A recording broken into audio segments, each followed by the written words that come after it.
The wind carried dust across the barren plains of New Mexico territory, as Zara Valentin clutched her few remaining possessions, her body trembling not from the autumn chill, but from the weight of everything she'd lost.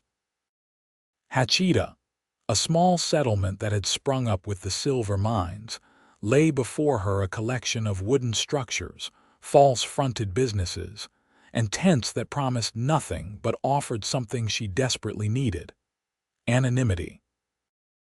The year was 1878, and the West was still wild enough to swallow secrets whole. 3 months ago, she'd had a family, a comfortable home in St. Louis, and a future that seemed certain. Now she had only the clothes on her back, a small valise, and nightmares that followed her into daylight. "Last stop, Hachita," the stagecoach driver called, his voice rough from years of shouting over thundering hooves and creaking wood. Zara stepped down from the coach, her boots landing in the dirt with a finality that made her heart sink. The settlement was smaller than she'd imagined from the advertisements seeking teachers. A single dusty main street stretched before her, lined with a general store, a saloon that seemed to be the heartbeat of the town, and scattered businesses whose purposes weren't immediately obvious. "You'll be wanting the boarding house, miss," the driver said, tossing down her valise. "End of the street, blue trim. Mrs. Holbrook runs a decent place." She nodded her thanks, gathering her skirts to avoid the worst of the street's filth.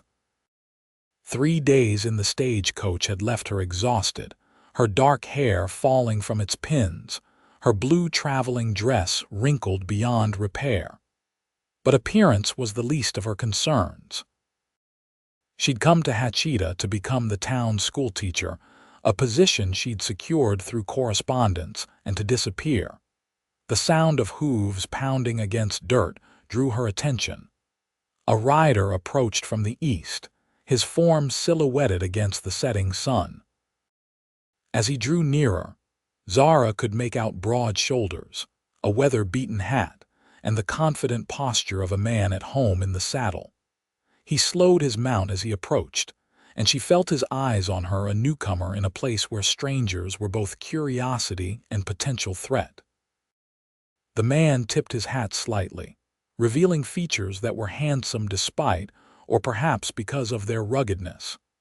His eyes, she noticed, were a startling green against sun-bronzed skin. "Evening, madam," he said, his voice carrying a soft drawl that identified him as someone not native to the territory. "New to Hachita?" "Yes," she answered simply, offering nothing more. The less anyone knew about her, the better. Something in her tone must have communicated her desire for privacy, because he merely nodded. "Town's small but mostly decent. Watch yourself at the Broken Spur after sundown." With another tip of his hat, he continued down the street, stopping at the hitching post outside the sheriff's office. Zara watched him dismount with the fluid grace of a man who'd spent most of his life on horseback. There was something compelling about him, but she quickly pushed the thought aside. She hadn't come to Hachita looking for connections. Quite the opposite. The boarding house was exactly where the driver had indicated, a 2-story wooden structure with peeling blue paint around the windows. Inside, she found Mrs. Holbrook to be a stern-faced woman in her 50s who asked few questions beyond confirming Zara's identity as the new schoolteacher. "Rooms upstairs, last on the left," the woman said, handing over a heavy iron key. "Breakfast at 6, dinner at 6. No gentlemen callers in the rooms. School's 2 buildings down from the general store. Town council will meet you there tomorrow at 8. The room was small but clean, a narrow bed, a washstand with a cracked mirror, a battered chest of drawers, and a single window that looked out on the back of the saloon. Zara set down her valise and finally allowed herself a moment of weakness, sinking onto the bed as tears welled in her eyes. She'd run as far as she could, but the memories had followed. The flames, the screams, the accusations, they were all packed neatly in her mind, unpacking themselves whenever she closed her eyes. Tomorrow, she would meet the town council. Tomorrow, she would begin her new life teaching the children of miners, ranchers, and shopkeepers. Tomorrow, she would try again to outrun her past. But tonight, in the solitude of this spare room, she allowed herself to remember what she'd lost and wonder if she would ever feel whole again. Dawn broke with the distant sound of a rooster crowing and the early stirrings of the town. Zara had slept poorly, but she rose with determination, washing her face in the cold water from the pitcher and dressing in her most presentable outfit, a simple gray dress that had once been fashionable in St. Louis. She pinned her dark hair in a modest style befitting a schoolteacher and made her way downstairs. The boarding house dining room held 3 other residents, a middle-aged man who nodded without speaking, an elderly woman who smiled kindly, and a young man who seemed to be fighting sleep. Mrs. Holbrook served a breakfast of biscuits, gravy, and coffee strong enough to stand a spoon in. "You're the new teacher?" the elderly woman asked, her eyes bright with interest. "I'm Ida Wells. My grandson Timmy will be in your class." "Zara Valentin," she replied, offering a smile that felt foreign on her lips. "I'm looking forward to meeting all the children." "Been nearly 6 months without a proper teacher," Ida continued. "Last one left after the influenza took her fiancé. Poor girl was beside herself." Zara nodded sympathetically, though she wondered if her predecessor's grief could possibly match her own. "I understand the school has about 20 students. Thereabouts, when the ranch children can make it in. Ages from 6 to 14, though some of the older boys only come when the work's slow." After breakfast, Zara made her way to the schoolhouse, a simple one-room building with rows of battered desks facing a larger desk and blackboard. The windows were clean but let in drafts, and the stove in the corner looked as though it would struggle to heat the space come winter. She was arranging primers on the desks when the door opened, admitting 3 men in varying states of formality. The oldest, with a magnificent white mustache, introduced himself as Hiram Peters, owner of the general store and head of the town council. "Miss Valentin, welcome to Hachita. I'm pleased your journey was uneventful." He introduced the others, John Wilson, who owned the livery, and Pastor Thomas Green. "We're mighty grateful to have a qualified teacher. The children have been running wild." "I'm eager to begin," Zara said, projecting a confidence she didn't feel. "I understand classes should start Monday." "Indeed. That'll give you the weekend to settle in. We've arranged for supplies," he gestured to a box in the corner. "Chalk, slates, some books. Not much, I'm afraid." They discussed particulars: her salary, meager but sufficient, her duties extensive, and the expectations of the town high. As they prepared to leave, Peters paused. "There's one other matter. The school needs repairs before winter. The roof leaks and that stove's not drawing right. I've asked Ethan Blackwell to look at it. He'll be by later." Zara felt her stomach tighten at the unfamiliar name. "Blackwell. Owns the Crescent Ranch outside town. Good man, handy with most anything that needs fixing." After they left, Zara examined the schoolroom more critically. The leaks in the roof were evident from water stains on the ceiling, and closer inspection of the stove revealed a damaged flue. She was on her knees, examining the condition of the floorboards near the stove, when the door opened again. "Miss Valentin." She looked up to find the man from yesterday, the one who'd ridden into town as she arrived. Up close, she could see that his eyes weren't just green but flecked with gold, his face more nuanced than she'd first noticed. A scar ran along his jawline, disappearing into dark blonde hair that curled slightly at his collar. "Mr. Blackwell, I presume?" she asked, struggling to her feet, suddenly conscious of the dust on her skirts. He nodded. "Ethan Blackwell. Peters asked me to look at your roof and stove. His gaze moved to the ceiling, assessing. Needs more than looking at from what I can see. It seems the town council has been economical with maintenance, Zara said diplomatically. A half smile curved his mouth. That's one way of putting it. He moved to the stove, kneeling to examine the flue. This is a fire waiting to happen. I'm surprised the last teacher didn't burn to death before the influenza got her fiancé. The bluntness of his statement caught Zara off guard, and she felt a laugh bubble up unexpectedly. Mr. Blackwell, your candor is refreshing, if somewhat alarming. He glanced up, surprise evident in his expression, as though he hadn't expected to make her laugh. Sorry. Spend too much time with cattle. They don't appreciate social niceties. Neither do schoolchildren, in my experience. This earned her a full smile that transformed his face, softening the hard edges carved by sun and wind. Fair point. I'll bring my tools tomorrow, start on the roof. Might take a few days. Will that interfere with your ranch work? He shrugged. Got good men working for me. Besides, can't have the teacher freezing when winter comes. He rose to his full height, well over 6 feet, she noted. You're not what I expected. Oh. And what did you expect, Mr. Blackwell? Someone older. Someone who looks like they belong here. The observation stung more than it should have. I assure you I'm quite qualified. Didn't mean to suggest otherwise. He studied her for a moment, and she felt as though he could see straight through her carefully constructed facade. Just wondering what brings someone like you to a place like this. A position was available. I applied. It's hardly mysterious. His expression suggested he didn't believe her, but he didn't press. I'll be here early tomorrow. School's got no classes Saturday, right? She nodded, relieved at the change of subject. Thank you for your help. After he left, Zara sat at the teacher's desk, trying to steady her breathing. Something about Ethan Blackwell unsettled her, not in a threatening way, but in how easily he seemed to see past her defenses.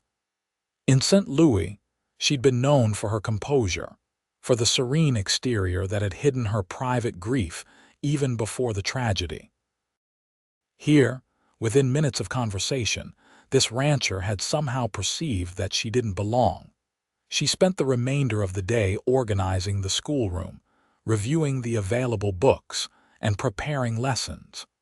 When she returned to the boarding house for dinner, Mrs. Holbrook informed her that several families had stopped by to introduce themselves and their children. Told them you'd be at church Sunday, the landlady said, spooning stew onto Zara's plate. Pastor Green gives a decent sermon, not too long. Zara hesitated. The thought of facing the entire town at once, of the scrutiny and questions, made her palms sweat, but refusing would only draw more attention. Of course, I look forward to meeting everyone. That night, sleep eluded her again. Every time she closed her eyes, she saw flames engulfing the St. Louis orphanage where she'd been teaching, heard the screams of children she couldn't reach, felt the crushing weight of the beam that had pinned her, until rescuers arrived too late for the 3 youngest children. The newspaper had called her a hero for trying to save them. The orphanage board had called her negligent for not getting them out. The truth lay somewhere in between, in the ashes of the building and the nightmares that wouldn't let her rest. When she finally drifted off near dawn, she dreamed not of fire but of green eyes flecked with gold, seeing through her pretenses and finding the brokenness within. Saturday morning brought Ethan Blackwell to the schoolhouse, just as Zara was unlocking the door. He arrived with a wagon loaded with lumber tools and what appeared to be a new stovepipe. "Morning," he said, jumping down from the wagon seat. "Brought my foreman to help. Zeke's the best with roofing." He gestured to an older man with weathered skin who nodded in greeting. "I appreciate the assistance," Zara said, stepping aside as they began unloading materials. "The council didn't mention payment for repairs." They wouldn't, Ethan said with a snort. Don't worry about it. Consider it an investment in the town's future. Throughout the morning, Zara organized her classroom while the men worked on the roof. The rhythmic sound of hammers was oddly comforting, a counterpoint to the silence that had surrounded her for months. Around midday, she noticed Ethan examining the stove, frowning at the damaged flue. Problem? She asked, approaching. This needs replacing entirely, he said. I brought a new pipe, but the stove itself is rusted through in places.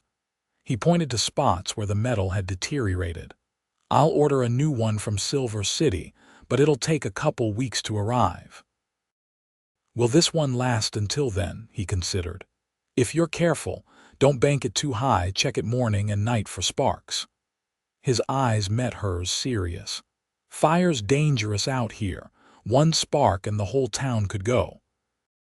The word fire sent a chill through her, and she must have paled because his expression changed to one of concern. Miss Valentin, you all right? Yes, she managed. I understand the danger. Something in her tone made him look at her more closely. You've seen it before, he said. It wasn't a question. Zara turned away. We all have our experiences, Mr. Blackwell. To her relief, he didn't press further. I'll show you how to check it properly before I leave today. By late afternoon, the roof was patched, the stovepipe replaced, and several windows resealed against drafts. Zeke had left with the wagon, but Ethan remained, kneeling by the stove to demonstrate its proper operation. Banking it too high is the most common mistake, he explained. People get cold, they stuff it full, then go to bed. Next thing, a spark catches something, and he trailed off, glancing at her. Well, you don't need me to tell you. No, she agreed quietly. I don't. He stood, dusting off his hands. I've got to get back to the ranch, but I'll check in next week about that new stove. He hesitated. Church tomorrow, so I'm told. Mrs. Holbrook seems to consider attendance mandatory. The corner of his mouth lifted. She would. Not much entertainment in Hachita Church is social as much as spiritual. He reached for his hat. I'll be there. Save you a seat if you'd like. The offer surprised her. That's kind, but I wouldn't want to impose. No imposition. Besides, might save you from getting cornered by the widow Simmons. She's determined to match up every unmarried person in the county. Despite herself, Zara smiled. In that case, I accept your gallant rescue. As he left, tipping his hat with that same half-smile that transformed his face, Zara found herself wondering what had brought Ethan Blackwell to this remote corner of the territory. There was education in his speech, refinement beneath the roughness that suggested he, too, might have come from somewhere else, somewhere he'd left behind. Sunday dawned clear and cool, the first hint of autumn crispness in the air.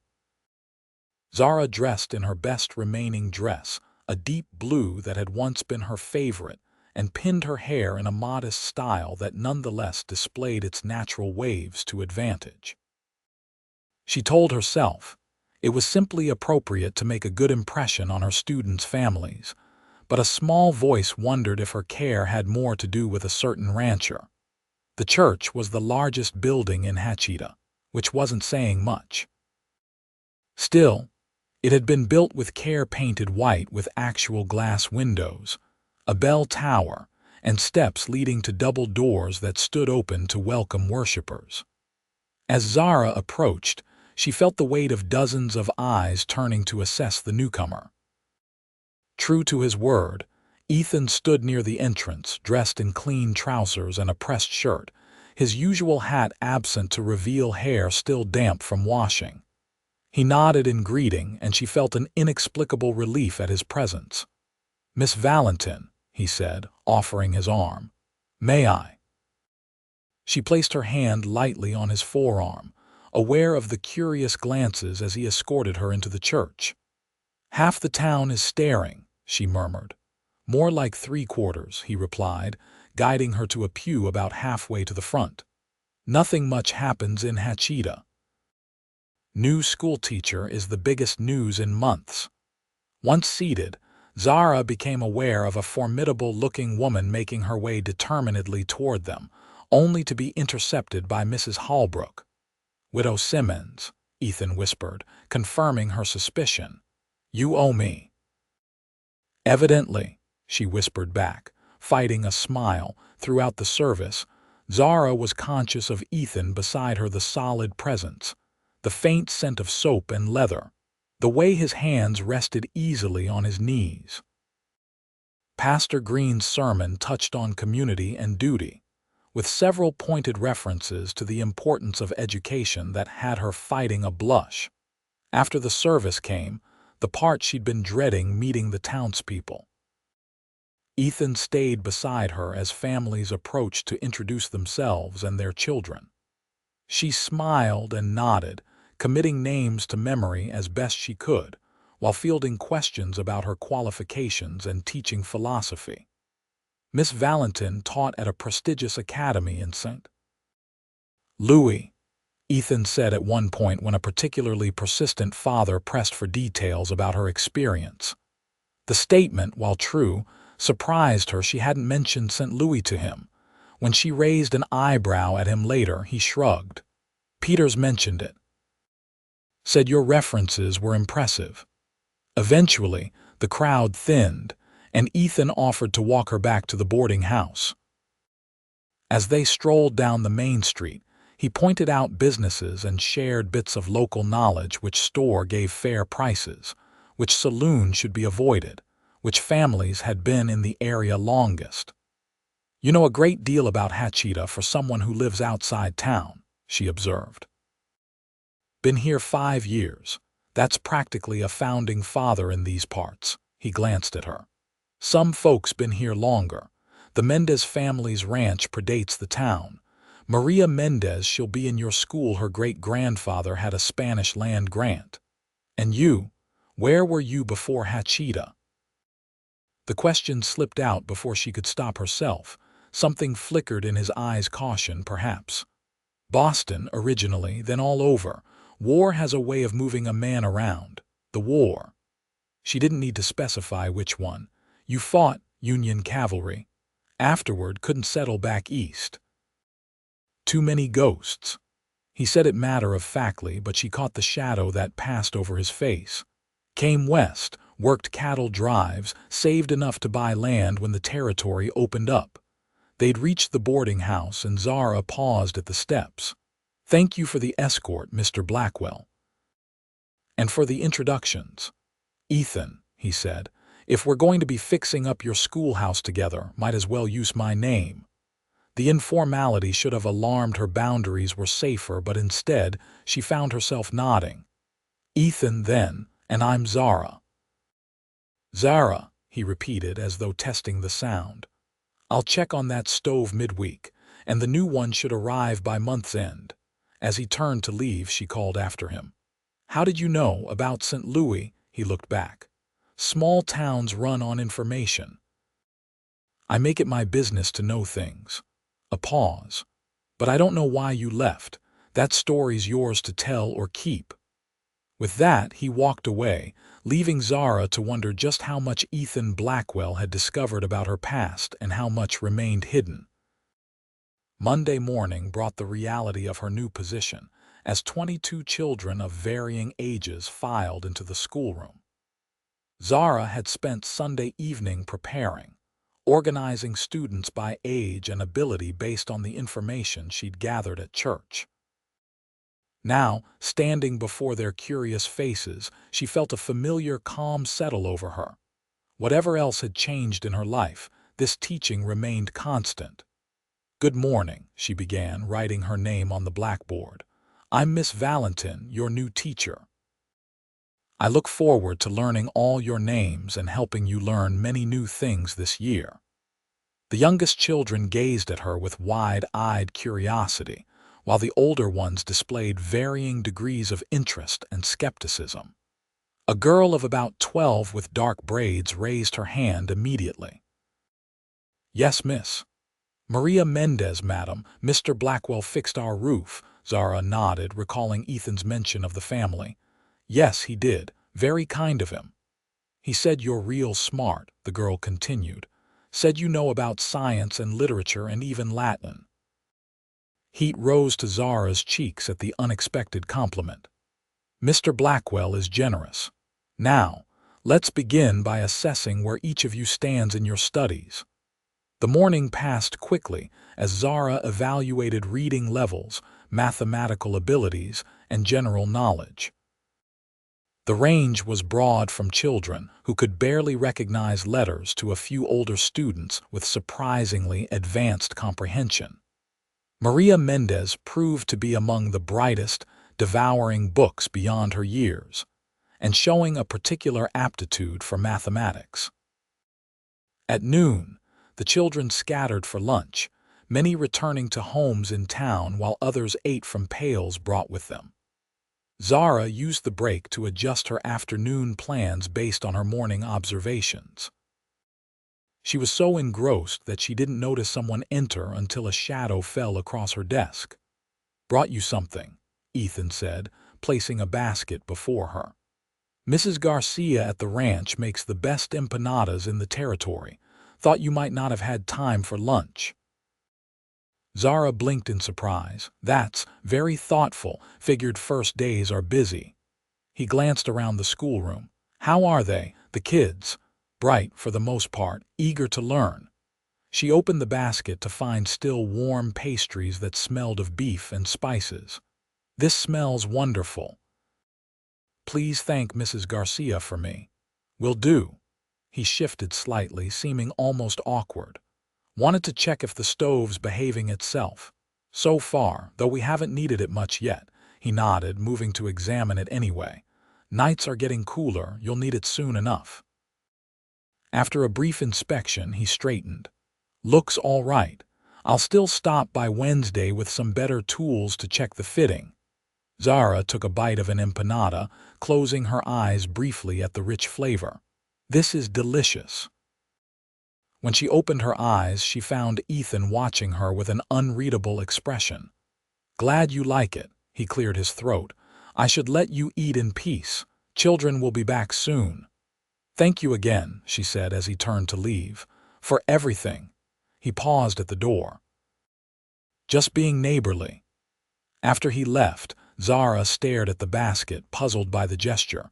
In her experience, people rarely acted without motive.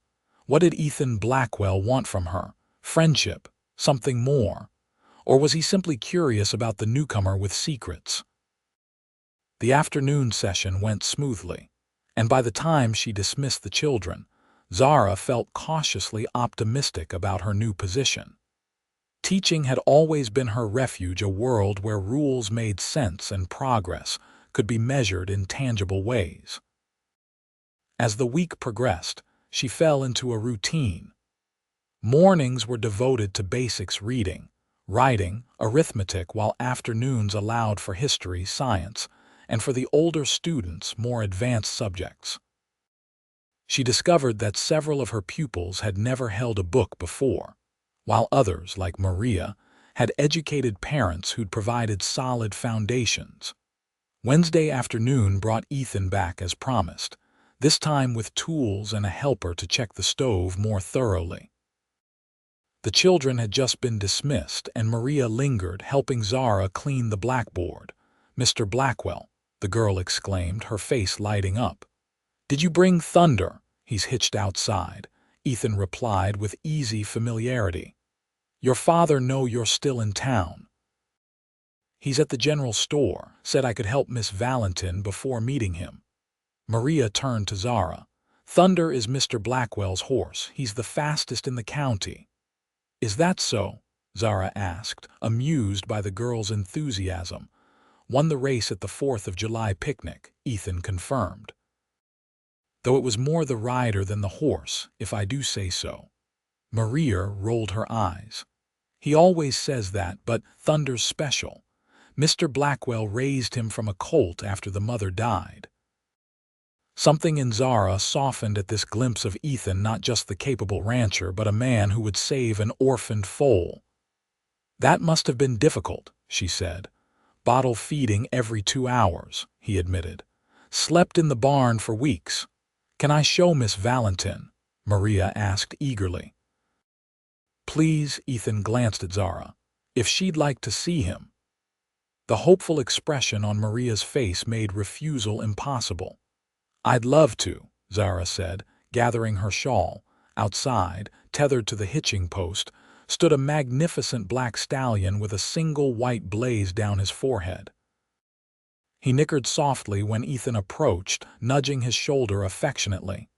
"He's beautiful," Zara said, keeping a respectful distance. "You can touch him," Ethan encouraged. "He's gentle with ladies." Cautiously, Zara extended her hand. The horse sniffed it, then allowed her to stroke his velvety nose. "I've never been around horses much," she admitted. "In St. Louis, I usually traveled by streetcar." "Thunder's special," Maria insisted, patting his neck. "Mr. Blackwell says he's got the heart of a champion." While Maria chattered about the horse, Ethan's helper introduced as Miguel examined the stovepipe that extended through the schoolhouse roof. After a few minutes, he reported finding a small gap that might allow sparks to escape. Ethan immediately set to work repairing it, his movements efficient and practiced. When he finished, he approached Zara, who was still standing with Maria and Thunder. "All fixed. Should be safer now." "Thank you. I appreciate your thoroughness." Maria's father appeared then, calling for his daughter. After she'd said her goodbyes and skipped off, Ethan turned to Zara with a considering look. "You're good with them, the children. Teaching is. It makes sense to me," she said, struggling to articulate the feeling. "Children are honest. They show you exactly who they are. Unlike adults," he observed wryly. She met his gaze. "Yes, unlike adults." The moment stretched between them, something unspoken passing in the air. Then Miguel called a question about the tools, breaking the spell. "I should go," Ethan said. "Got cattle to move to the south pasture before the weather turns." "Of course." Zara stepped back, suddenly aware of how close they'd been standing. "Thank you again for the repairs." As she watched him ride away, Thunder's powerful strides eating up the distance, Zara couldn't help but wonder about the man on his back, a former soldier who raised orphaned foals, fixed schoolhouse roofs, and looked at her with eyes that seemed to see through her carefully constructed walls. The next few weeks settled into a pattern. Zara threw herself into teaching, finding purpose in the progress of her students. She expanded the curriculum, introducing elements from her previous position that challenged even the brightest pupils. Parents began to notice the difference, stopping her after church or in the general store to express appreciation for their children's newfound enthusiasm for learning. Ethan came by the schoolhouse periodically, ostensibly to check on the stove or roof, though these visits often coincided with the end of the school day when he might have a brief conversation with Zara. Sometimes he brought small gifts, a book of poetry she'd mentioned wanting to teach, apples from the tree behind his ranch house, once even a small telescope that delighted the older students during a lesson on astronomy. October brought cooler weather and the promised new stove, which Ethan and Miguel installed on a Saturday while Zara prepared lessons nearby. As they worked, Ethan told stories about the early days of his ranch, the harsh winter that nearly wiped out his first herd, the spring roundups, the gradual expansion of his holdings. "You've built something impressive," she said when he described the current size of the Crescent Ranch. "From nothing to one of the largest operations in the county." "Had advantages others didn't," he said, tightening a fitting. "Education, some capital from my father's estate. Still, it wasn't easy. Few worthwhile things are." He glanced up, meeting her eyes. "True enough." After a moment he added, There's a harvest dance next Saturday, town tradition. Thought you might like to go." The invitation caught her off guard. "Oh, I'm not much for dancing." "Don't have to dance. Food's good, company's better," he shrugged as though her answer didn't matter much. "Thought you might enjoy seeing the community when they're not sending their children to you or sitting in church pews." Put that way, it seemed reasonable, even part of her duty as the town's teacher. "Then yes, I'd be happy to attend." His smile was quick but genuine. "Good. I'll call for you at 6. After he left, Zara sat at her desk, wondering if she'd just agreed to more than a simple community event.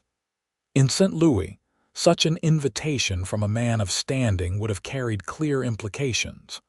But this was Hachita, and Ethan Blackwell wasn't a St. Louis gentleman. Still, the flutter in her stomach suggested her body recognized something her mind was reluctant to acknowledge. The night of the dance arrived with Zara in a state of uncharacteristic indecision about her appearance. Her wardrobe was limited. She'd left St. Louis with only what she could carry, but she'd preserved her best dress, a deep burgundy silk with modest lace trim. It was perhaps more formal than the occasion warranted, but it was either that or the plain gray she wore to church. Mrs. Holbrook raised an eyebrow when Zara descended the stairs. "My, don't you look fine. Mr. Blackwell won't know what hit him." "It's a community event," Zara said quickly. "Mr. Blackwell merely offered to escort me as I'm new to town." The landlady's knowing look suggested she wasn't fooled. "Of course, dear. Very neighborly of him." Ethan arrived precisely at 6, dressed in what was clearly his best, a dark suit that fit his broad shoulders perfectly, boots polished to a shine, hair neatly combed. He paused when he saw her, something warming in his gaze. "You look beautiful," he said simply. The compliment, delivered without flourish but with evident sincerity, brought color to her cheeks. "Thank you. You look quite handsome yourself." He offered his arm, and they walked to the town hall where the dance was being held. The building had been transformed with autumn decorations, corn stalks in the corners, paper lanterns casting a warm glow, tables laden with food brought by town residents. "Miss Valentin." Several of her students rushed to greet her, excited to see their teacher outside the schoolhouse. Zara smiled, complimenting dresses and jackets, asking about family members, making the small talk that came easily in her role as teacher.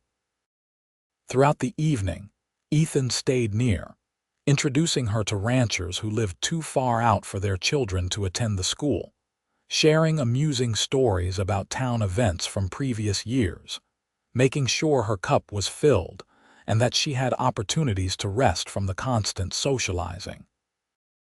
When the music began, provided by a fiddler, a guitarist, and an elderly man with a harmonica, Ethan turned to her. "One dance. Promise I won't step on your toes." The warmth in his eyes made refusal impossible. "One dance," she agreed. His hand at her waist was firm but gentle as he guided her into the set forming for a country reel. Zara had learned formal dances in her youth, the waltz, the quadrille, but this was different, livelier and less structured. Ethan led confidently, his hand steady at her back, his movements surprisingly graceful for such a large man. "You dance well for a rancher," she observed as they circled each other. "Boston upbringing," he reminded her. "My mother insisted all her sons learn proper social graces." A shadow crossed his face briefly. "My brothers were better at it." "Were?" she asked carefully. "Both lost in the war. Different battles, same year." "I'm sorry," she said, meaning it.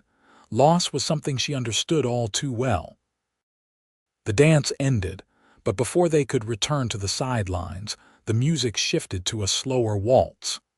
Ethan raised an eyebrow in question, and Zara nodded, allowing him to draw her closer than the reel had required.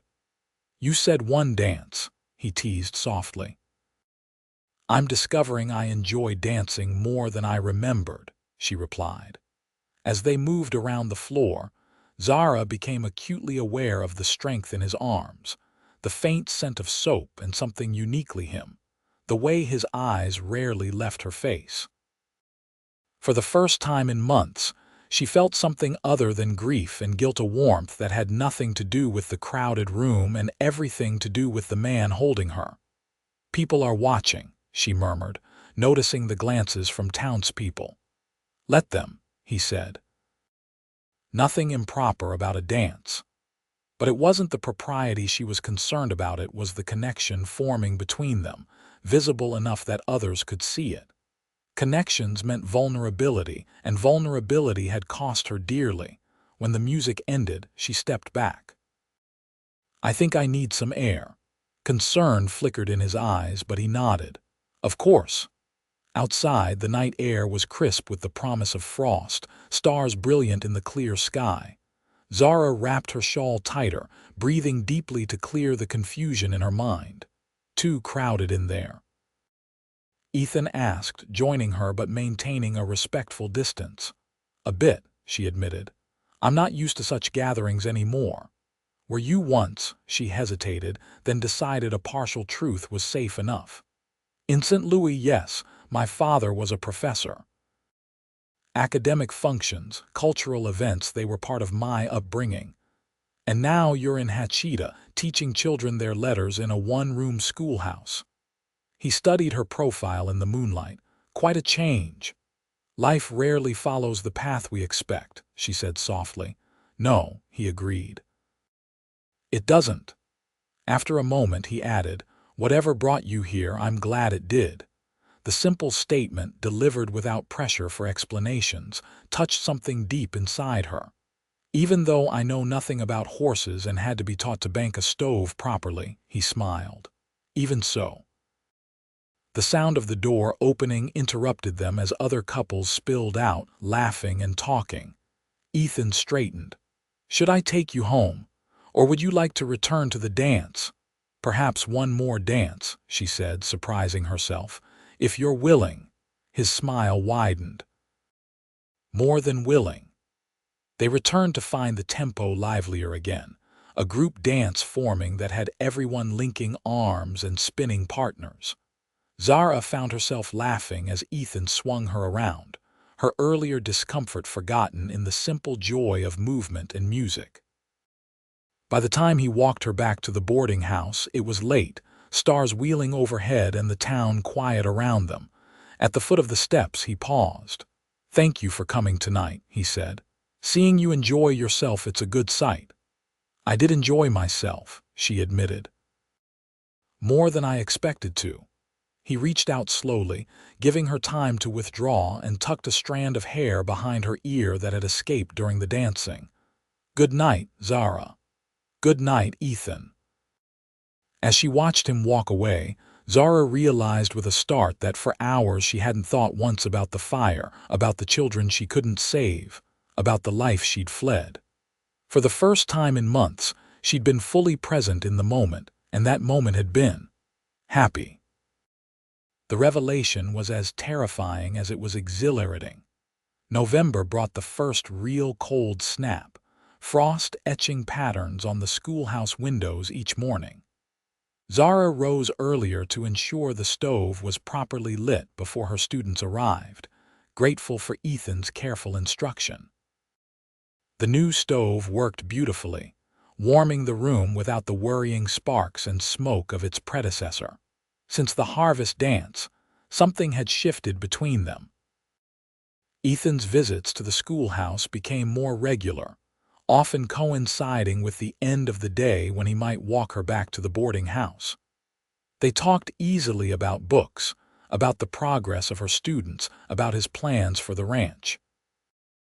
Occasionally, he would mention something from his past stories of his brothers, his education at Harvard, his time in the cavalry, but never pressed her for similar confidences. One afternoon, as the last students were leaving, Maria Mendez lingered, watching with keen eyes as Ethan helped Zara arrange new books he'd ordered from Santa Fe.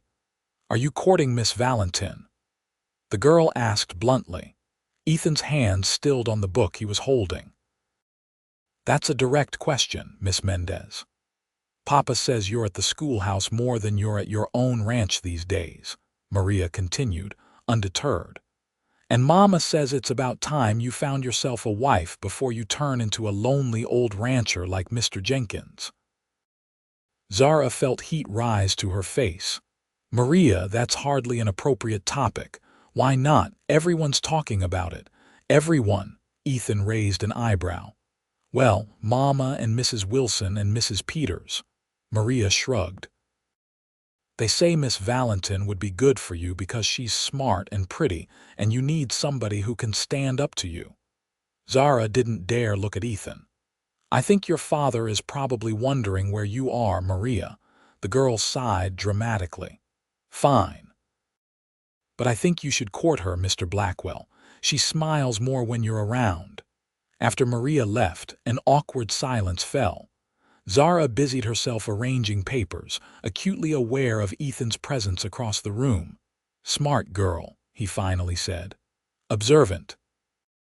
"Too observant," Zara replied, still not looking at him, "and entirely too forward. But not wrong." His quiet statement made her look up. "You do smile more when I'm around. I've noticed it too." Zara's heart beat faster. "Ethan." "I'm not asking for anything, Zara. Not yet." He crossed the room, stopping a respectful distance away. "But I won't pretend I don't enjoy your company, that I don't think about you when I'm not here." The honesty in his voice made evasion seem childish. "I enjoy your company too," she admitted. "More than I should, perhaps." "Why should?" "What's wrong with enjoying someone's company?" She struggled to articulate the fear that had become second nature. Because it leads to expectations, to hopes, and those can be dangerous." Understanding dawned in his eyes. "You've lost people you cared about." "Yes." The single word contained multitudes of grief. He nodded slowly. "So have I, my brothers. My father, after the war, grief took him as surely as any bullet. Friends on the battlefield."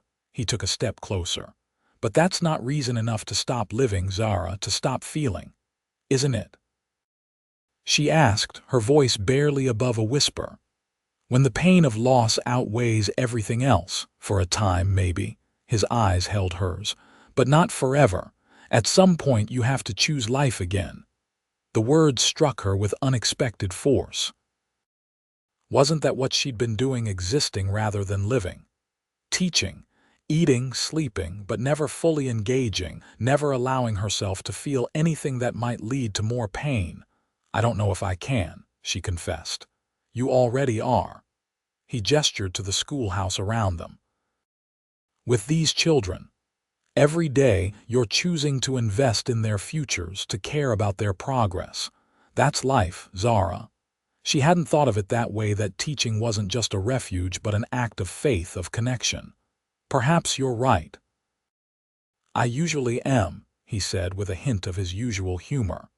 "Comes from being a stubborn rancher." The tension eased slightly, and Zara found herself smiling despite the weight of their conversation. "Modesty becomes you, Mr. Blackwell. Never claimed to be modest." His expression grew serious again. "I'm not asking for promises, Zara, just possibility, the chance to know each other better, to see where it might lead." The request was so reasonable, so measured, that refusal seemed impossible. "I can agree to possibility," she said carefully. "But there are things, parts of my past that are difficult to share. We all have those." He reached out slowly, giving her time to pull away, and took her hand. "When you're ready to talk about it, I'll listen. Until then, we'll focus on the present." His hand was warm around hers, calloused from work but gentle in its hold. The contact was simple yet profound, the first time she'd allowed anyone to touch her with such intention since before the fire. "Thank you," she said softly. "For what?" "For not demanding more than I can give." His smile was tender. "That's not how this works, Zara. Not with me." As winter deepened its hold on the territory, Ethan's visits became a cherished part of Zara's routine. Sometimes he brought small gifts, a jar of honey from his hives, a book he thought she might enjoy, once a pair of warm gloves when he noticed her hands were chapped from the cold.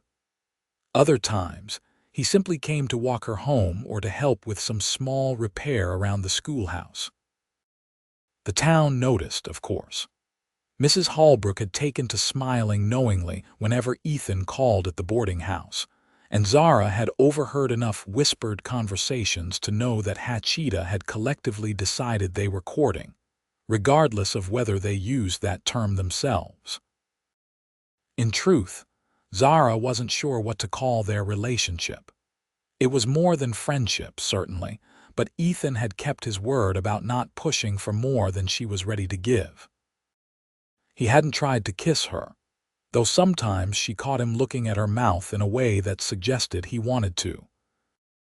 Their physical contact remained limited to the occasional touch of hands, his palm at the small of her back when helping her over an icy patch, the brush of shoulders as they walked side by side.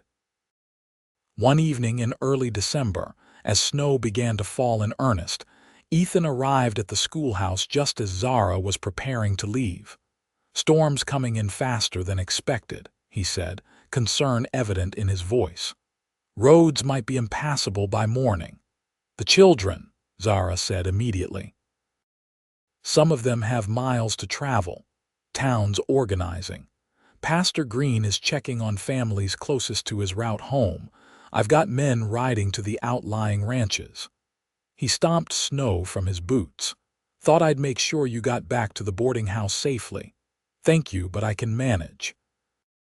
It's only a few blocks. Humor me." He held out a thick woolen scarf. "And wear this. Your shawl's not enough in this weather." The concern in his voice was touching, and Zara accepted the scarf, wrapping it around her neck. It smelled faintly of him, cedar and leather and clean wool. Outside, the snow was already accumulating, wind driving it into drifts against buildings. Ethan took her arm, steadying her as they made their way carefully down the street. Few people were out, those who were hurrying with heads bent against the worsening conditions. "Will you be able to get back to your ranch?" Zara asked, having to raise her voice against the wind. "Staying in town tonight," he replied. "Got a room at the hotel. Ranch hands know what to do in weather like this." At the boarding house, Mrs. Holbrook met them at the door, clucking worriedly. "Just in time. Another few minutes and you'd have been caught proper. Storm's turning into a blizzard, they're saying." "Will we have enough food if it lasts?" Zara asked, thinking of her landlady's other boarders. "Plenty stocked," the older woman assured her. "And Mr. Blackwell, you're welcome to wait out the worst of it here. No sense in risking the walk back to the hotel in this." Ethan glanced at Zara, obviously unwilling to impose but equally reluctant to venture back into the worsening storm. "If it's no trouble." "None at all. I'll make hot coffee." As Mrs. Holbrook bustled off to the kitchen, Ethan helped Zara remove her snow-covered outer garments. "You're freezing," he said, noticing her trembling hands. "It's colder than I expected," she admitted. "Come sit by the fire." The boarding house parlor was modestly furnished but comfortable, with a fireplace that provided both heat and light as the early winter darkness fell. Ethan added another log, stoking the flames until they blazed higher, then joined Zara on the small sofa. "Better?" he asked. She nodded, holding her hands toward the warmth. "Much, thank you." Mrs. Holbrook returned with coffee and biscuits, then excused herself to check on her other boarders, leaving them alone in the cozy room. Outside, the wind howled, rattling the windows and driving snow against the glass in patterns that obscured the world beyond. "Reminds me of my first winter here," Ethan said, watching the storm. "Caught in a blizzard while checking fence lines. Had to shelter in an abandoned line shack for 2 days. That sounds terrifying. Was at first, then it became peaceful, just me and the elements, nothing to do but wait." He sipped his coffee. Made me appreciate simple things: warmth, shelter, quiet. Zara studied him in the firelight, the strong profile, the way the dancing flames brought out gold highlights in his hair. You seem well suited to this life. It's hard to imagine you in Boston drawing rooms. I wasn't suited for those, he admitted. Even before the war, I chafed at the constraints. My father wanted me to follow him into law, but I was more interested in the family's shipping investments. I liked the idea of building something tangible. And now you have your ranch. It's not just the land or the cattle, he said thoughtfully. It's creating something sustainable, something that might outlast me. A legacy, I suppose. Children are a legacy too, Zara said softly, thinking of her students. What we teach them, how we shape their minds, that continues long after we're gone.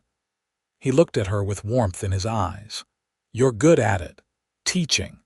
I've watched how the children respond to you, how even the reluctant ones are eager to please you. I love seeing them learn, watching understanding dawn in their eyes. She smiled, remembering. There's a moment when a child first grasps a difficult concept, reading a sentence on their own, solving a mathematical problem, and their face just illuminates. It's like witnessing a small miracle. Is that why you became a teacher? To see those moments? Zara hesitated. They were edging toward her past, territory she'd carefully avoided. But something about the intimacy of the moment, the storm isolating them from the world, the fire casting its warm glow, Ethan's genuine interest, made her want to share a piece of herself. Partly, she admitted, but also because I was taught by someone who changed my life. Miss Alina at the Girls' Academy in St. Louis. She saw potential in me when others saw only a quiet, bookish girl. She pushed me to excel, to believe I could achieve more than society expected of a woman. She sounds remarkable. She was. When my mother died and my father became lost in his grief, Miss Alina became my anchor. She recommended me for my first teaching position, and Zara paused, approaching dangerous territory. And Ethan prompted gently, and she was the one who suggested I apply for positions elsewhere after. After things became difficult in St. Louis. It wasn't the whole truth, but it wasn't a lie either. Ethan seemed to sense her reluctance to elaborate. Well, I owe her my thanks then, for sending you to Hachita. The simple acceptance in his voice, his willingness to take what she offered without demanding more, loosened something tight in Zara's chest. I haven't spoken of her in months, she confessed. Of anyone from before.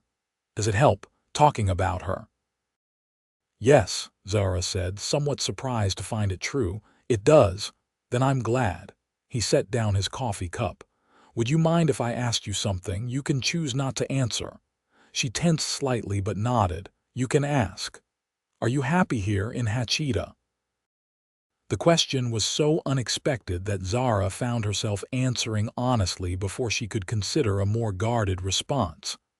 I think I'm finding my way back to happiness, slowly.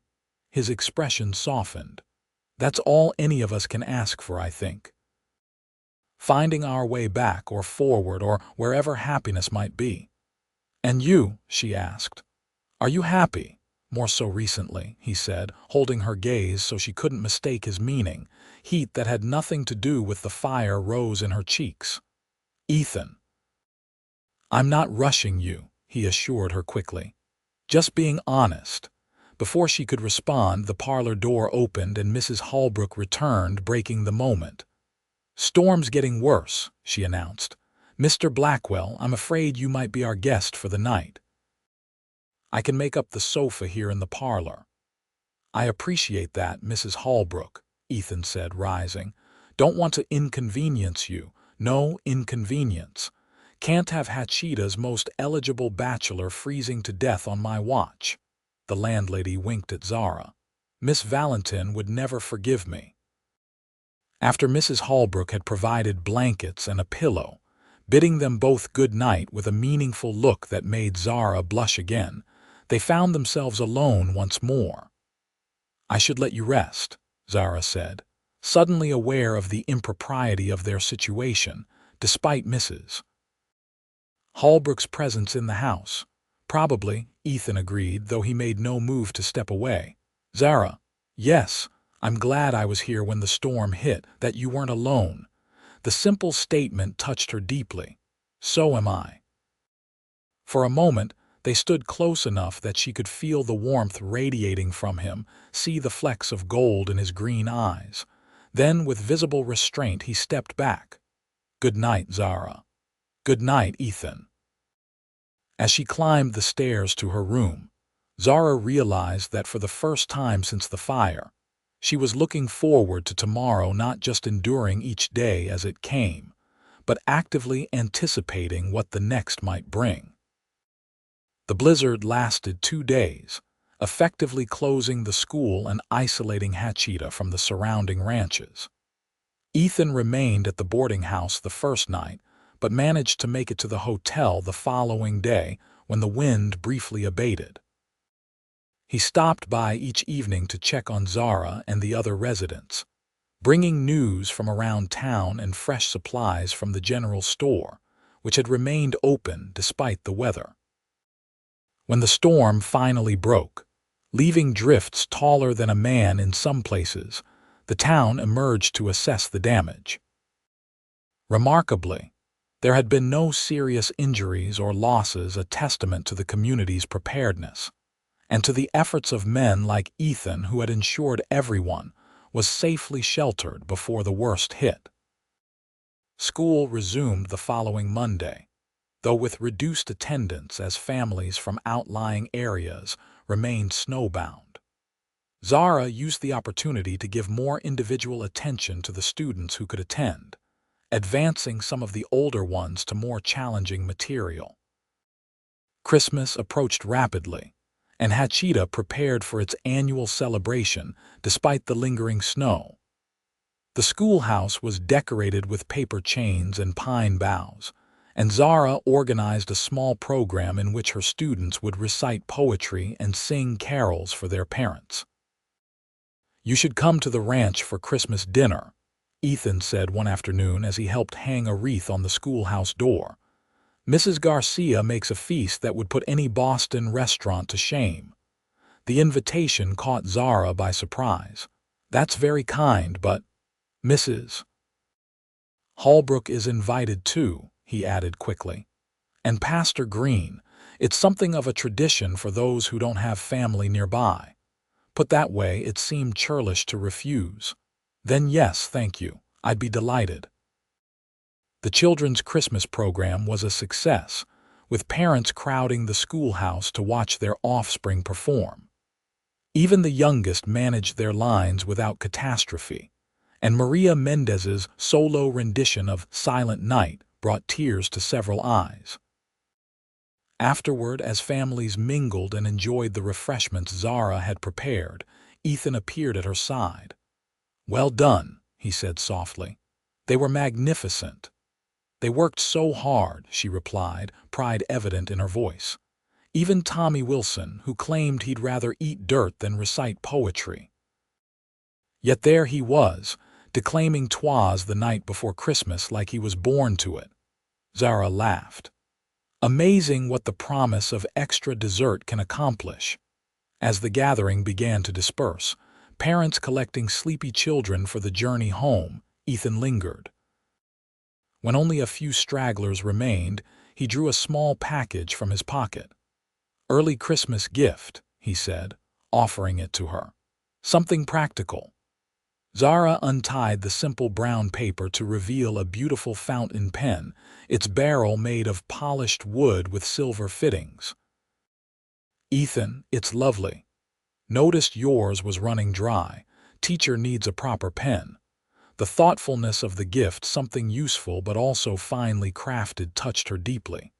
"Thank you. I'm afraid I haven't gotten you anything yet." "Your company on Christmas Day will be gift enough," he said, his voice warm. Christmas morning dawned clear and cold, the snow sparkling under a brilliant blue sky. Zara dressed carefully in her burgundy dress, the same she'd worn to the harvest dance, and a warm shawl Mrs. Holbrook had knitted for her as a Christmas gift. Ethan arrived with a sleigh to collect them, the horses adorned with bells that jingled merrily as they traveled the packed snow road to the Crescent Ranch. Zara had never visited his home, and she found herself curious about this place he had built from nothing. The ranch house surprised her, larger than she'd expected, constructed of solid timber with a deep porch and multiple chimneys from which smoke curled into the winter air. A bunkhouse stood nearby, and beyond that, barns and corrals stretched toward distant pastures where cattle could be seen as dark specks against the snow. "It's beautiful," she said as he helped her from the sleigh. "Built most of it myself," Ethan replied, a note of pride in his voice. "Started with just the center section. Added on as the ranch grew." Inside, the house was warm and welcoming, decorated for the season with evergreen boughs and red ribbons. A massive stone fireplace dominated the main room, where comfortable furniture invited relaxation. Bookshelves lined one wall, filled with volumes that spoke of Ethan's educated background. Mrs. Garcia, a plump woman with a ready smile, greeted them warmly, ushering them toward the dining room where a table was set with fine china and crystal that must have been brought from Boston. "The good dishes only come out at Christmas," Ethan explained when he caught Zara admiring them. "My mother's, one of the few things I brought west." The meal was everything he had promised: roast turkey, ham, multiple side dishes prepared with obvious skill and care, and desserts that would have impressed the finest St. Louis hostess. Throughout the dinner, conversation flowed easily between the small gathering: Pastor Green sharing stories of Christmas services past, Mrs. Holbrook discussing town history, Ethan occasionally offering amusing anecdotes about ranch life. Zara found herself relaxing, enjoying the warm camaraderie and Ethan's obvious pleasure in hosting them in his home. After the meal, while Mrs. Holbrook helped Mrs. Garcia clear the dishes despite the latter's protests, and Pastor Green dozed by the fire, Ethan invited Zara to see the rest of the house. "It's not grand," he said as he showed her through rooms that were simply but comfortably furnished, "but it's home." His study particularly captured her interest: walls lined with books, a large desk positioned to catch the morning light, maps of the territory pinned to one wall with notations about water sources and grazing lands. "You've read all of these?" she asked, scanning titles that ranged from practical manuals on animal husbandry to classics of literature and philosophy. "Most. Winter evenings are long out here." He watched her examine the collection. "You're welcome to borrow any that interest you." "Thank you. I might take you up on that." They continued the tour, ending at a door at the back of the house. "One last thing I'd like to show you, if you don't mind stepping outside again." Curious, Zara followed him onto a smaller porch that faced away from the outbuildings toward a rise where a single large tree stood, its bare branches etched against the sky. "In spring, that oak is magnificent," Ethan said. "First thing I noticed about this land, that tree standing alone, defiant against the elements." He paused. "Reminded me of myself, I suppose, transplanted but determined to put down roots." The personal admission, the glimpse into his thinking when he'd first chosen this place, felt like a gift more precious than any material object. "And you have," she said softly, "put down roots." "Yes." He turned to look at her directly. "Zara, I know you said you needed time, and I've tried to respect that, but I find myself—" He hesitated, seeming uncharacteristically uncertain. "I find myself falling in love with you." The words hung in the crisp air between them. Zara's heart pounded in her chest, fear and longing warring within her. "Ethan, "You don't need to say anything," he continued quickly. "I just wanted you to know. When I brought you that first basket of food, when I fixed your roof, it wasn't just being neighborly. It was because I saw something in you from the first day you stepped off that stagecoach, something that called to me." "What did you see?" she asked, her voice barely above a whisper. "Strength," he said simply, "courage, and a sadness that matched my own." The accuracy of his perception brought tears to her eyes. "I'm not as strong as you think. You're stronger."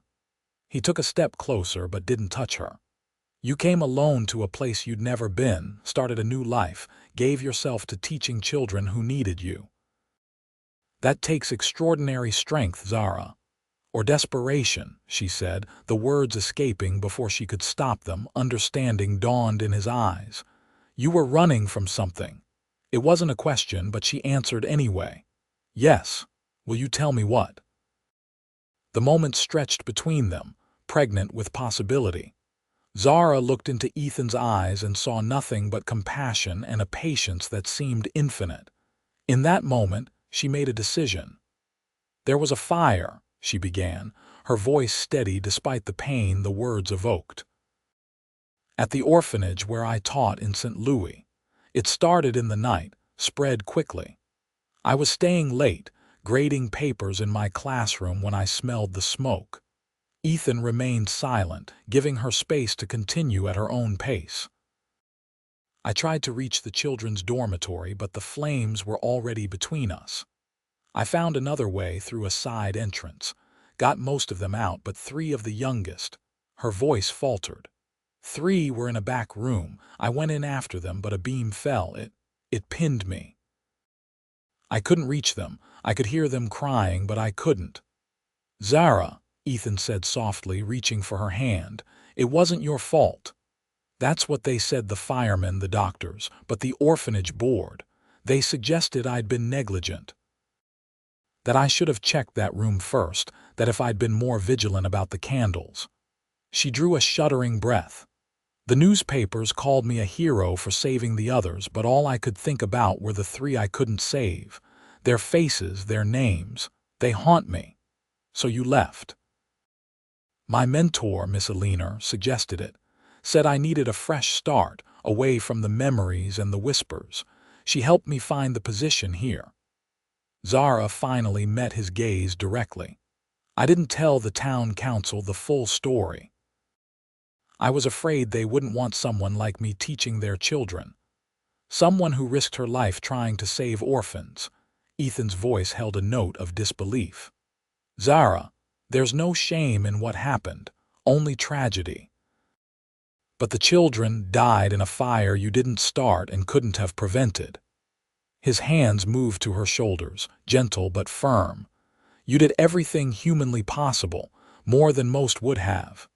"How can you know that?" she asked, tears finally spilling down her cheeks. "Because I know you," he said simply.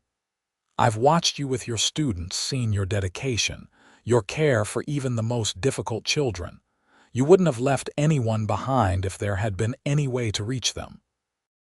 The absolution in his words, the complete faith in her character, broke something in Zara, a dam holding back months of guilt and grief. She began to sob, deep, racking cries that seemed torn from her very soul. Ethan pulled her gently against his chest, one hand cradling the back of her head, the other steady at her back, letting her cry. "I'm broken," she whispered against his shirt when the worst of the storm had passed. "The fire broke something in me. I don't know if it can be fixed." Ethan pulled back just enough to look into her face, his hands coming up to frame her tear-stained cheeks. "Then we'll fit our pieces together," he said, his voice rough with emotion. "Your broken parts with mine. That's what love does, Zara. It doesn't demand perfection. It offers healing." The words, so simple, so profound, resonated through her like a bell tolling truth. For months, she'd carried her brokenness as a secret shame, something to be hidden lest others see the damaged woman beneath the competent teacher's facade. But here was Ethan, seeing her clearly, broken pieces and all, and offering not judgment but companionship in imperfection. "I think," she said carefully, "I might be falling in love with you too." The smile that transformed his face was like sunrise breaking over the plains, gradual then brilliant. "Might be, she corrected, finding an answering smile forming on her own lips.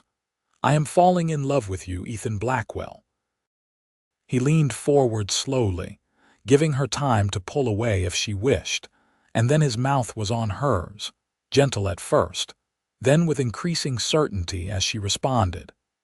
His lips were warm against the winter chill, his hands still cradling her face as though she were precious beyond measure.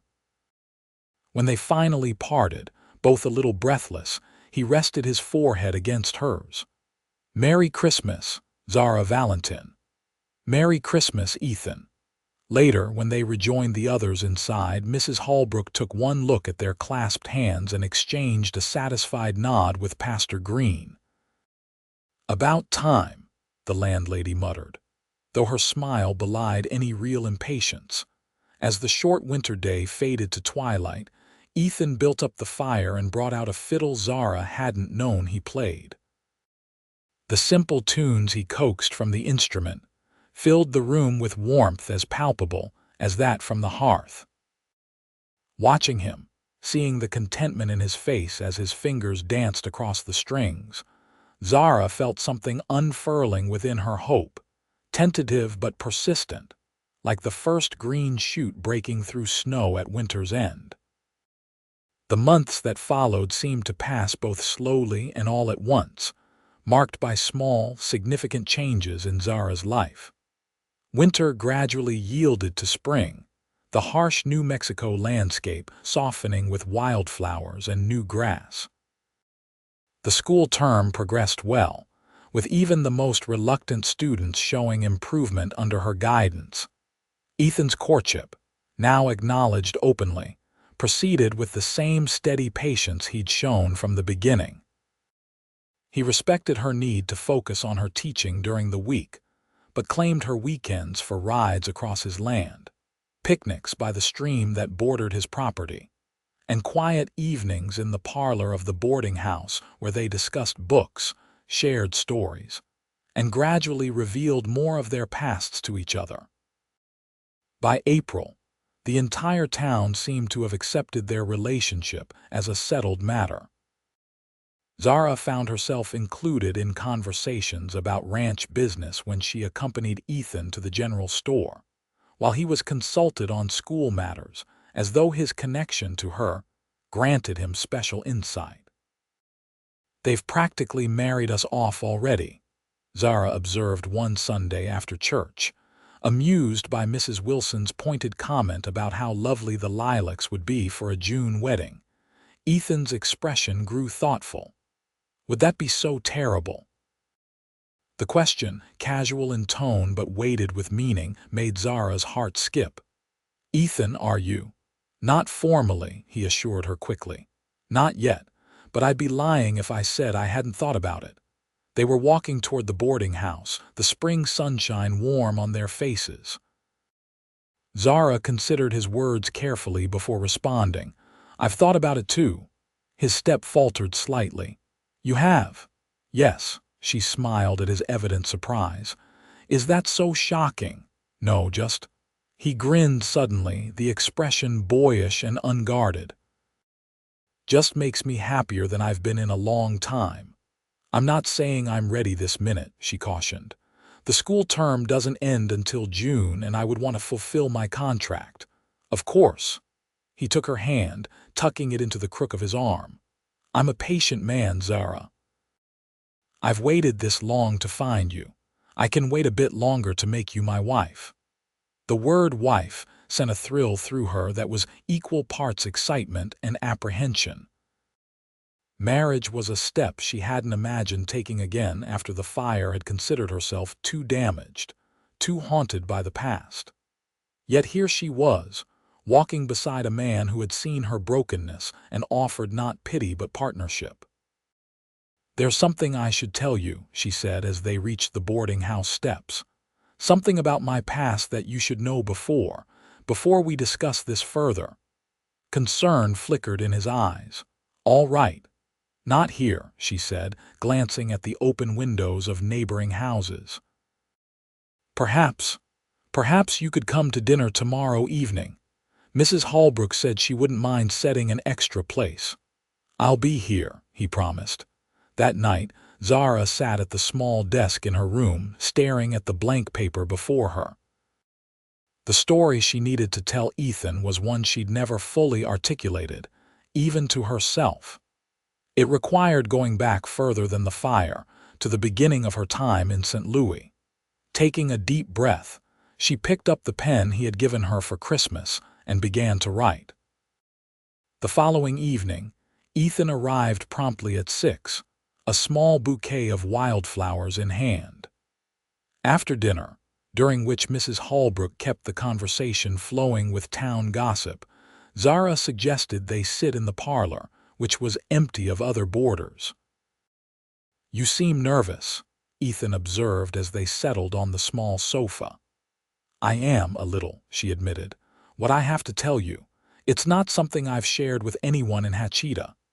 He took her hand, his grip warm and reassuring. "Whatever it is, Zara, it won't change how I feel about you." "You can't know that," she said softly, "but I hope you're right." She drew a steadying breath.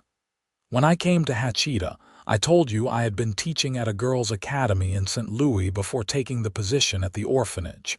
That was true, but incomplete." Ethan waited, his expression open and attentive. "Before I was a teacher, I was married." The words fell between them like stones into still water. "His name was Charles Valentin. He was a colleague of my father's at the university, brilliant, charming, 20 years my senior." If Ethan was surprised, he controlled his reaction well, only a slight tightening of his hand on hers betraying any response. "We married when I was 18, Zara continued. "My father approved he and Charles were friends, and after my mother died, he was eager to see me settled. At first it seemed ideal. Charles encouraged my education, introduced me to intellectual circles I would never have accessed otherwise." She paused, gathering courage for the difficult part of her story. 3 years into our marriage, Charles became ill consumption, the doctors said. He deteriorated rapidly. During his illness, I discovered that he had been systematically depleting our finances, investing in speculative ventures that failed. By the time he died, there was nothing left. "I'm sorry," Ethan said quietly. "That must have been devastating." "It was, but not only because of the money." Zara swallowed hard. "After his death, a woman came to see me young, pretty, holding a baby. She introduced herself as Charles's mistress and their child as his son." Ethan's expression darkened. "He betrayed you." "Comprehensively," Zara confirmed with a bitter smile. "The woman Margaret had believed he would divorce me and marry her. When he fell ill, he confessed everything, including the fact that he'd spent her money as well as mine." "What did you do?" "What could I do?" "I was 21, widowed, penniless, and facing the woman my husband had loved while married to me. But Margaret wasn't what I expected. She was angry, yes, but not at me. At Charles, at the situation he'd left us in." Zara shook her head, remembering. "We talked for hours that day. In the end, I sold what furniture remained and gave her the money. She had a child to support, and I had my education." "That was generous," Ethan said, surprise evident in his voice. "It was just. The baby was innocent in all of it, and Margaret had been deceived as thoroughly as I had." Zara met his eyes directly. "Miss Aliner, my mentor, offered me a teaching position at the academy. It was less than I was qualified for, but it allowed me to support myself. Later, I took the position at the orphanage because it paid better and included housing." "And then the fire," Ethan said softly. "And then the fire," she agreed. "So you see, I came to Hachita not only running from tragedy but from failure, a failed marriage, a husband who had lied to me for years without my knowledge, financial ruin.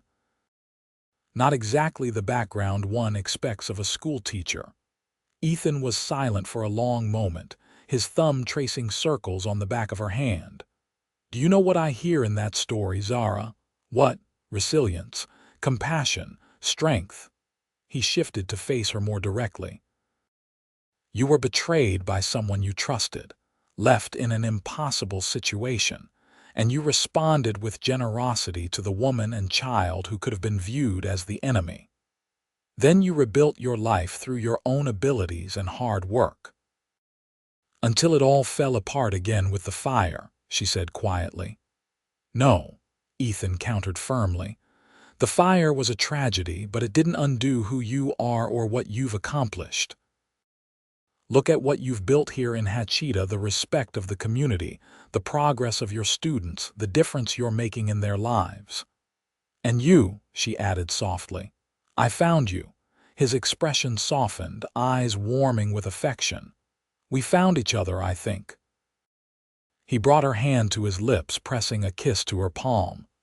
Thank you for telling me, Zara, for trusting me with your past. You deserved to know before. She hesitated. Before we discuss any future together. Does it change things for you, knowing I've been married before? Not in the way you mean, Ethan said thoughtfully. It's part of what made you who you are, the woman I've fallen in love with. But I would understand if you were hesitant to marry again, given your experience. The understanding in his voice, the complete lack of judgment, confirmed what Zara had already begun to believe, that Ethan Blackwell was unlike any man she had known before. I was hesitant, she admitted. For a long time, I couldn't imagine trusting anyone that way again. And now I find myself wanting to trust again, wanting to believe in possibility. She met his gaze steadily. With you, Ethan. The smile that spread across his face was like sunrise. Zara Valentin, when your school term ends in June, would you do me the very great honor of becoming my wife? Joy bubbled up within her, unexpected and powerful. Yes, she said, her voice clear and certain. Yes, I will. He pulled her into his arms then, his kiss conveying all the emotions words couldn't capture: tenderness, passion, promise. When they finally parted, both breathing heavily, Ethan rested his forehead against hers. I love you, he said simply. All of you, past, present, future. And I love you, she replied, the words feeling both momentous and perfectly natural. My pieces with yours. News of their engagement spread through Hachita with the speed only a small town can achieve. By the following afternoon, Zara had received congratulations from what seemed like every resident, along with several invitations to tea from ladies eager to discuss wedding plans. June isn't that far away, Mrs. Holbrook pointed out over breakfast. Barely 2 months. There's much to arrange. We're planning something simple, Zara explained. Just a small ceremony at the church, perhaps a gathering afterward. The landlady looked scandalized. Simple. The most eligible bachelor in the county is getting married and you want simple? Nonsense. The whole town will want to celebrate. As it turned out, Mrs. Holbrook was right. The women of Hachita had definite opinions about how the wedding of Ethan Blackwell and the schoolteacher should be conducted, and they were not shy about expressing them.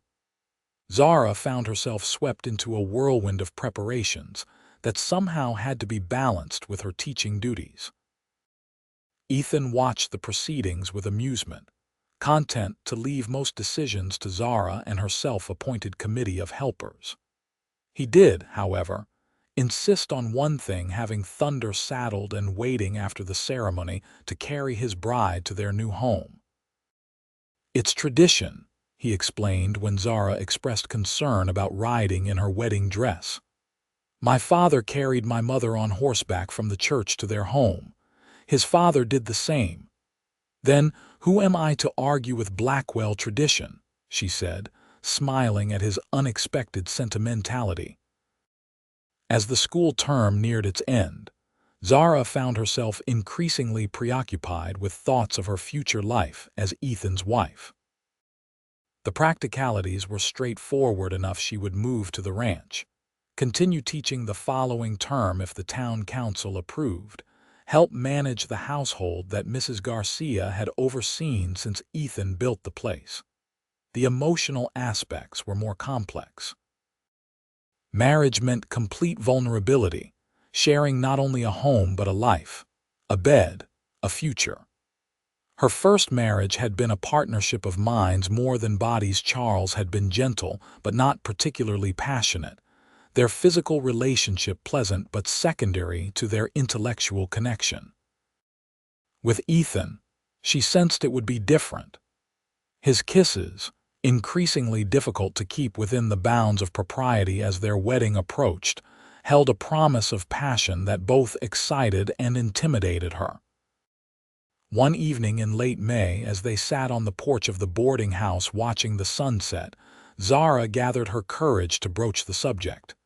"Ethan, there's something I should tell you." He looked at her, attention immediately focused at the seriousness in her tone. About intimacy." Heat rose in her cheeks, but she pressed on. "Charles and I, it wasn't, that is to say, he wasn't very interested in that aspect of marriage." Understanding dawned in Ethan's eyes. "I see, I don't want you to be disappointed if I'm not experienced in the way you might expect a widow to be." To her surprise, Ethan chuckled softly. "Zara, I've spent 5 years on a cattle ranch in the middle of nowhere. My expectations are not what you might think." "Oh," she said, relief and embarrassment mingling. "I just thought that I'd been frequenting saloon girls." His expression grew serious. "I won't pretend I've lived like a monk, but it's been a while, and none of it meant anything." He took her hand. "What's between us is different. We'll figure it out together at whatever pace feels right." The simple reassurance eased a tension she hadn't fully acknowledged. "Thank you." "For what?" "For making it easy to talk to you about difficult things." He smiled, bringing her hand to his lips. "That's what marriage should be, don't you think? A safe place to share everything, the good and the hard."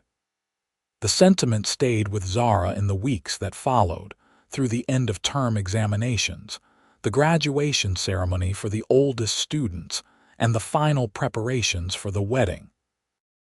Ethan had created a safe place for her from the beginning. First, the physical safety of the repaired schoolhouse, then the emotional safety of his unwavering acceptance. It seemed fitting that they would create a home together built on that foundation. The first Saturday in June dawned clear and warm, with a gentle breeze that carried the scent of wildflowers across the plains. Zara stood in her room at the boarding house, surrounded by a flurry of activity as Mrs. Holbrook and several other women helped her dress in the wedding gown that had arrived from Santa Fe just days before, a simple but elegant creation of ivory silk, with delicate lace at the collar and cuffs. "You look beautiful," Maria Mendez breathed, her eyes wide as she handed Zara the bouquet of roses Ethan had somehow procured from a greenhouse in Silver City. "Like a princess in the storybooks." Zara smiled at the girl who had become something of a protégé over the school year. "Thank you, Maria, and thank you for agreeing to help with the music today." "I've been practicing for weeks," Maria assured her. "Papa says even the cows stop to listen now." The church was filled to capacity when Zara arrived, every resident of Hachita and the surrounding ranches having turned out for the event. Pastor Green waited at the altar, and beside him, Ethan, resplendent in a new suit, his hair neatly combed, his expression transforming from nervous anticipation to wonder as Zara began her walk down the aisle on the arm of Hiram Peters, who had offered to give her away in the absence of her father. The ceremony itself passed in a blur of emotion, the familiar words taking on new significance. The weight of the simple gold band Ethan placed on her finger, the tenderness in his eyes as he promised to love and cherish her for all his days, the surprising steadiness of her own voice as she made the same vows in return. "I now pronounce you husband and wife," Pastor Green declared, beaming at them both. "What God has joined together, let no man put asunder." When Ethan kissed her, a cheer went up from the congregation that made Zara laugh against his lips. "I think they approve," she whispered. "They've been pushing for this since the harvest dance," he whispered back. "Maybe earlier." Outside, Thunder waited as promised, adorned with flowers and ribbons that the ranch hands had clearly added as a joke at Ethan's expense. The stallion stood patiently as Ethan lifted Zara into the saddle, then mounted behind her, one arm secure around her waist. "Ready, Mrs. Blackwell?" he asked, his breath warm against her ear. The new name, her new identity, sent a thrill through her. "Ready, Mr. Blackwell." They rode through town to cheers and well wishes, rice and flower petals showering them as they passed. Zara leaned back against Ethan's solid chest, feeling his heart beating strong and steady against her back, and knew with sudden certainty that she had found her home. The celebration at the ranch lasted well into the evening, with food and music and dancing under lanterns strung across the yard. As darkness fell, and the last guests departed, Mrs.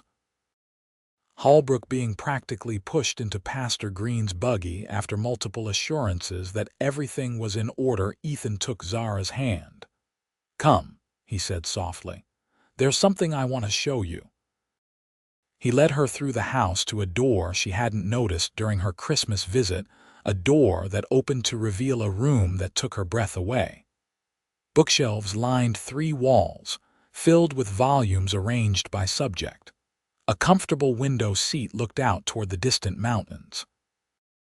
A desk by the window held writing materials, including a matching stand for the fountain pen he'd given her. "Your study," Ethan said. "I thought you might want a place of your own to prepare lessons, to read, to write letters. The books are mostly from my collection, but there's room for more." Zara turned in a slow circle, taking in the perfect combination of practicality and beauty. "When did you do this?" "Been working on it since you said yes. Wanted it to be a surprise." He looked suddenly uncertain. "Do you like it?" "Like it?" "Ethan, it's perfect." She moved to him, wrapping her arms around his waist. "Thank you." He held her close, pressing a kiss to the top of her head. "I want you to feel at home here, to have space that's yours." The thoughtfulness of the gesture, the understanding it represented of her need for occasional solitude and intellectual stimulation, confirmed what Zara already knew, that this man, this marriage, was entirely different from her first. Ethan saw her, truly saw her, and loved what he saw. "I love you," she said, looking up at him.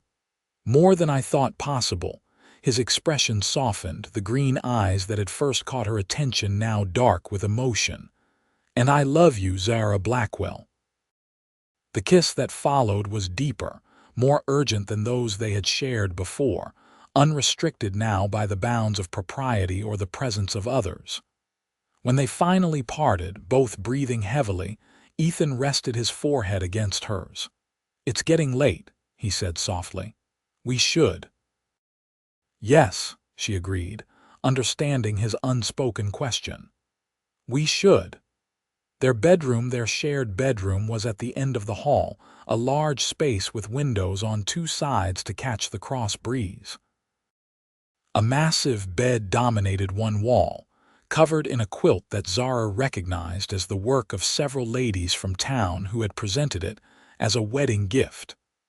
Candles had been lit, casting a warm glow over the room. Ethan closed the door behind them, and for a moment they stood looking at each other, the reality of their new situation suddenly tangible.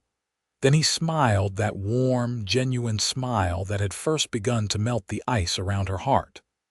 "Welcome home, Zara," he said softly.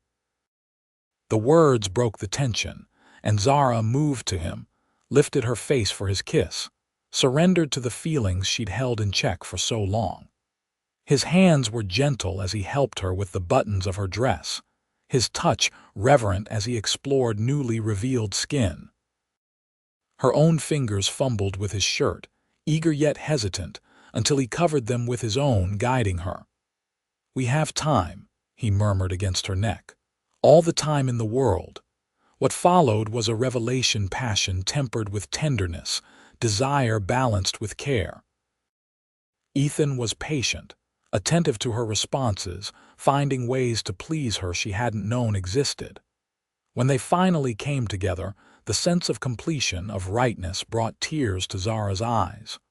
"All right?" Ethan asked, concern immediate in his voice. "More than all right," she assured him, pulling him closer. "Perfect." Later, as they lay tangled together in the moonlight streaming through the window, Ethan traced lazy patterns on her bare shoulder. "Happy, she confirmed, too content for more articulate response. "Good." He pressed a kiss to her temple. "That's my job now, making you happy." She rolled to face him, propping herself on one elbow. "I thought your job was running a cattle ranch." "That's just how I make a living," he said with mock seriousness. "My real work is right here." The teasing words held genuine promise, a commitment to her happiness that Zara knew he would honor with the same steadfast dedication he brought to everything important to him. "Then I suppose my job is making you happy in return," she said, trailing her fingers down his chest. His breath caught. "You're already exceeding expectations, Mrs. Blackwell." "I aim to be exemplary in all my endeavors, Mr. Blackwell." His laugh rumbled deep in his chest as he pulled her down for another kiss. "I'm counting on it." The first year of their marriage passed in a sweet blur of adjustment and discovery. Zara continued teaching, riding to the schoolhouse each morning on a gentle mare Ethan had selected specifically for her. The town council, pleased with the progress students had made under her guidance, offered her a renewed contract with a modest increase in salary. Life at the ranch settled into comfortable rhythms: early mornings with coffee on the porch watching the sunrise, Ethan riding out to check on the herd or oversee fence repairs, Zara dividing her time between the schoolhouse and learning the intricacies of running a large household. Mrs. Garcia remained as cook and housekeeper, her presence a blessing as Zara navigated her new responsibilities. In the evenings, they often sat in the main room, Zara reading aloud from one of their many books while Ethan cleaned tack or mended harnesses. Sometimes he would play his fiddle, the sweet notes filling the house as Zara worked on lesson plans or wrote letters to Miss Alina, keeping her former mentor updated on her new life. Summer brought the cattle drive, with Ethan away for 2 weeks taking the herd to the railroad at Silver City. The separation was harder than Zara had anticipated, the house echoing with his absence. When he returned, dusty and exhausted but grinning at the sight of her waiting on the porch, she knew she never wanted to be parted from him again. Fall brought cooler weather and an unexpected development. Zara had been feeling unusually tired, occasionally queasy in the mornings. Mrs. Garcia observed her with knowing eyes one day as she pushed away her breakfast barely touched. "When was your last monthly, Mrs. Blackwell?" the housekeeper asked bluntly. Zara blinked, calculating. 6 weeks ago, perhaps. With the start of school, I haven't paid much attention." Mrs. Garcia nodded, satisfied. "As I thought, you're carrying." The possibility hadn't occurred to Zara, but as soon as the words were spoken, she knew they were true. Her hand moved instinctively to her stomach, still flat but harboring new life. "I'm pregnant," she whispered, awe and trepidation mingling. "See, the signs are clear." Mrs. Garcia smiled. "The master will be pleased." That evening, when Ethan returned from checking the southern pasture, Zara met him at the door with news she still hadn't fully processed herself. "I have something to tell you," she said, suddenly nervous. His expression immediately turned concerned. "What is it? Are you all right?" "I'm fine." "Better than fine, actually." She took his hand, placing it over her abdomen. "We're going to have a baby." For a moment, Ethan stared at her uncomprehendingly.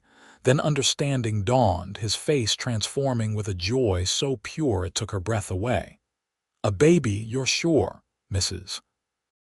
Garcia is sure, which is more reliable than any doctor's opinion from what I've gathered."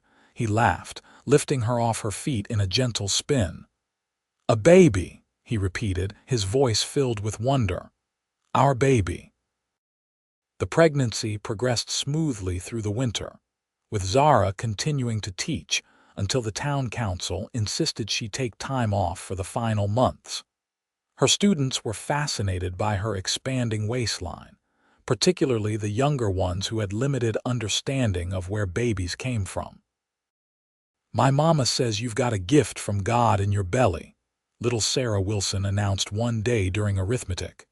"In a manner of speaking," Zara replied diplomatically, aware of 20 pairs of curious eyes. "Now, who can tell me what 7 times 8 equals?" Ethan hovered protectively as her time grew closer, reading every medical text he could find on childbirth and infant care, insisting she rest more than she felt necessary, driving Mrs. Garcia to distraction with his constant questions about her experience with birthing. "He means well," Zara told the exasperated housekeeper after Ethan had interrogated her about the proper swaddling technique for the 3rd time. "Men are useless at such times," Mrs. Garcia declared, "but his heart is good."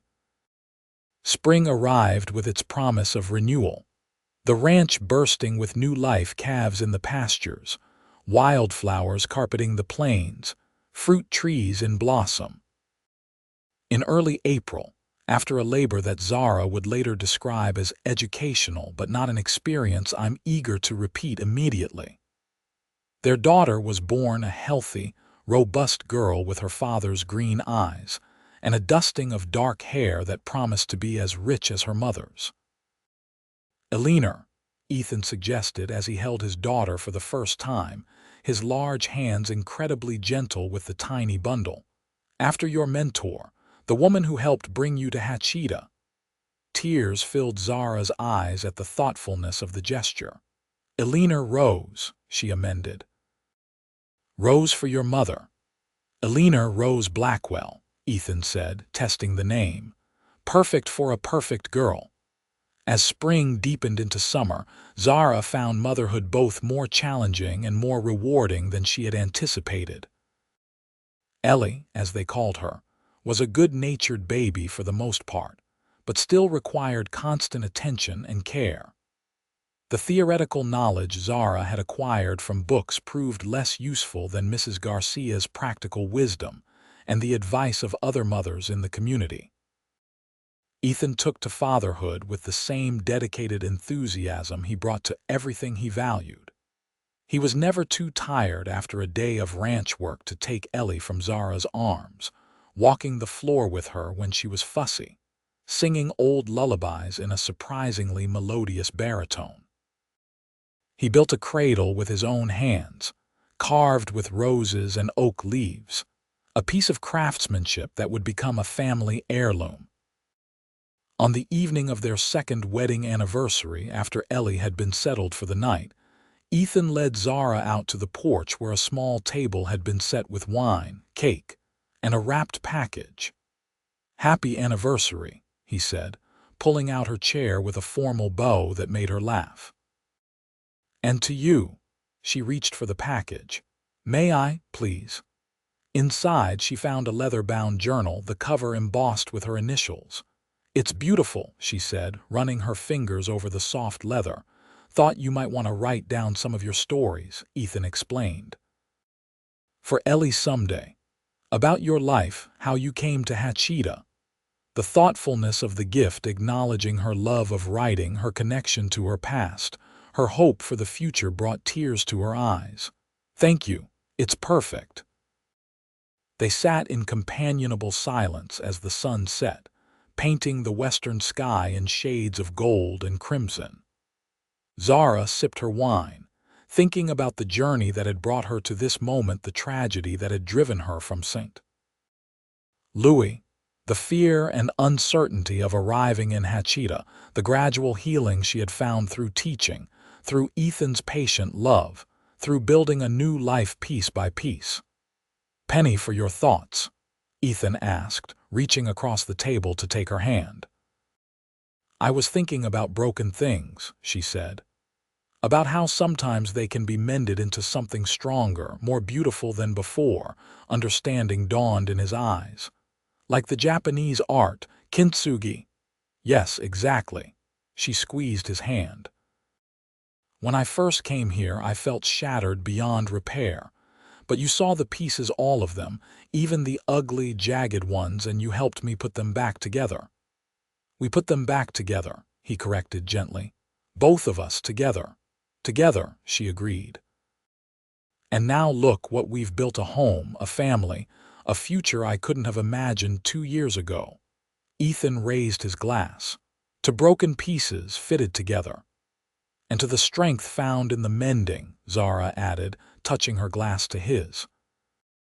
As darkness fell, and the stars emerged above them, the same stars that had witnessed their first meeting, their growing love, their marriage, their daughter's birth, Zara felt a profound sense of peace. The fire that had driven her from St. Louis would always be part of her story, as would Charles's betrayal and the hardships she had endured. But they were no longer the defining chapters of her life. Here, under the vast New Mexico sky, beside the man who had seen her brokenness and loved her anyway, with their daughter sleeping peacefully inside the home they had made together, Zara Blackwell had found not just healing, but wholeness.